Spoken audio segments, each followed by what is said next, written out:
মানুষের বুকের খাঁচা অনেকটা দেয়ালের ভেতরের বাঁকা কোটরের মতো বা মিশকাতের মতো। এর ভেতরেই আল্লাহ একটা ছোট্ট প্রদীপ প্রবেশ করিয়ে দিয়েছেন। এটা কি জানেন?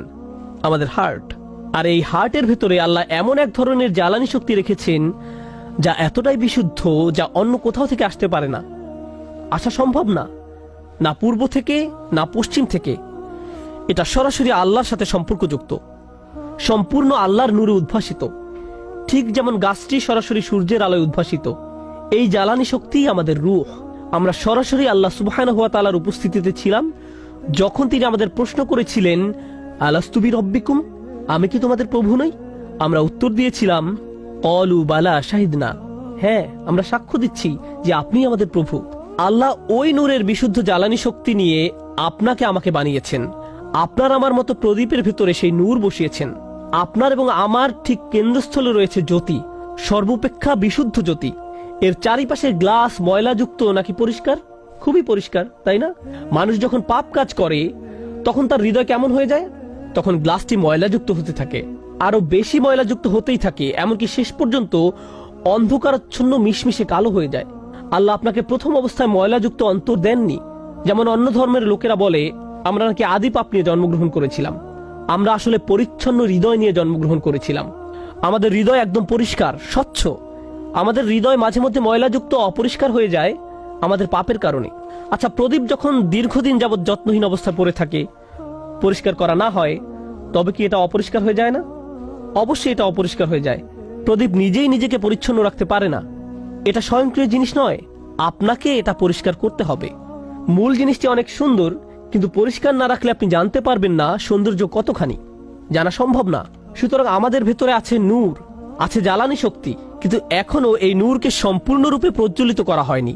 আল্লাহ কেবল গ্লাস এবং অন্যান্য জিনিসগুলো বর্ণনা করেছেন এখন পর্যন্ত।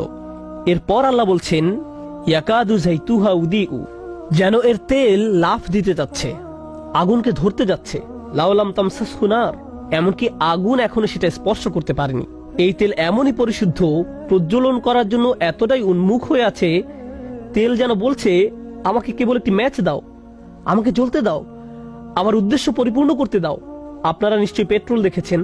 যদি কখনো পেট্রোলে আগুন ধরাতে চেষ্টা করেন, দেখবেন মনে হয় যেন এটা আগুনের দিকে ঝাঁপ দিচ্ছে, আগুনের স্পর্শ পেতে মরিয়া হয়ে আছে। এমন একটি ধারণা এখানে তুলে ধরা হচ্ছে। এরপর আল্লাহ বলেন, নূরুন আলা নূর, নূরের উপর নূর। এর দ্বারা কি বোঝায়? এর দ্বারা বহু কিছু বোঝায়। আমি শুধু এখানে আপনাদের সাথে অল্প কয়েকটি বিষয় আলোচনা করব। আমাদের ভিতরে অবাক করা এক প্রদীপ রয়েছে। এই বাতি নিজে নিজেই জ্বলতে পারে, কিন্তু সম্পূর্ণরূপে নয়। এমনকি এর চারপাশের স্বচ্ছ কাজকেও বাতির মতো মনে হয়। যখন আল্লাহর ওহির আলো আমাদের কর্ণকুহরে প্রবেশ করে, যখন সাহাবারা রাসূল সাল্লাল্লাহু আলাইহি সাল্লামকে কুরআন তেলাওয়াত করতে দেখতেন, এবং এই দেখার মাধ্যমে ওহির আলো তাদের চোখ দিয়ে হৃদয়ের গভীরে প্রবেশ করত।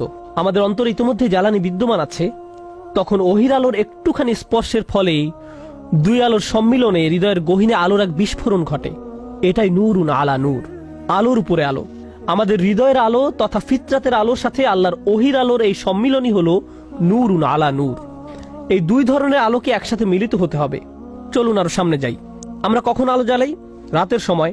আল্লাহ যখন তার সূর্যের আলো নিয়ে নেন, আল্লাহর আলোর অনুপস্থিতিতে আমাদের নিজেদের বাতির দরকার হয়। আমাদের বাতির জ্বালানির সাথে আবার সূর্যের একটা সরাসরি সম্পর্ক রয়েছে। সূর্যের আলোর সাহায্যে এর জ্বালানি তৈরি হয়েছিল, যেন সূর্যের অনুপস্থিতিতেও আলো প্রজ্বলিত করার একটা ব্যবস্থা থাকে। একজন বিশ্বাসী এবং তার হৃদয়ের আলো তমস্যাচ্ছন্ন সময়ের জন্য অত্যাবশ্যক। এখন যেহেতু আকাশ থেকে ওহির আলো অবতীর্ণ হয় না, তাই এখন আমি আর আপনি এই অন্ধকারাচ্ছন্ন পৃথিবীর আলোর উৎস। এই কোরআনের আলো শুধু আপনার নিজের জন্য নয়, এই আলো আপনার প্রতিবেশীর জন্য, আপনার পরিবারের জন্য, আপনার আশেপাশের সবার জন্য। যদি একটি বাতি তার চারপাশ আলোকিত করতে না পারে, তাহলে এই বাতি থাকা আর না থাকা একই কথা।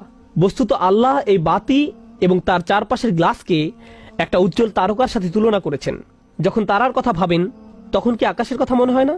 ইমাম আল রাজি রাহিমাহুল্লাহ এই আয়াত সম্পর্কে বলেন, আকাশের অধিবাসীরা অর্থাৎ ফেরেশতারা পৃথিবীর প্রজ্বলিত আলোর দিকে তাকায়, আর জমিনের অধিবাসীরা আকাশের প্রজ্বলিত তারকারাজির দিকে তাকায়।